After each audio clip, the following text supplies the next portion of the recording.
बाजू बहुत ज़्यादा सो जाते हैं, काफ़ी ज़्यादा शिकायत आती है, या फिर बाजू में हैवीपन होता है, या फिर शोल्डर जो है वो हर वक्त फ्रोजन से रहते हैं, जमे हुए से रहते हैं, हाथों में ताकत नहीं रहती। सो उसके लिए मैं आपको योगा का एक पॉस्चर बता रहा हूँ, आप उसको फॉलो कीजिएगा, आप देखिएगा 15 दिन के अंदर आपको कितना फ़र्क पड़ेगा। अगर आप हमें ऑनलाइन ज्वाइन करना चाहते हैं तो 033286959996 पे व्हाट्सअप कीजिए, हमारी टीम आपसे कॉन्टैक्ट कर लेगी।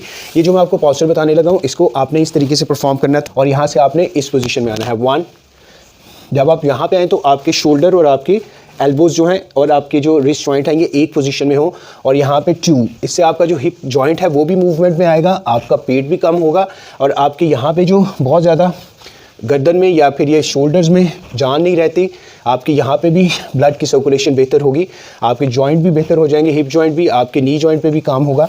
आप इसको 20/3 टाइम कर सकते हैं, यानी 60 टाइम आप इसको कंप्लीट कीजिए। आहिस्ता आहिस्ता बढ़ाते जाएं इसको, आप देखिएगा कितनी ज़्यादा आप अपने आप में एनर्जी फील करेंगे। Thank you very much for watching the video. इस तरह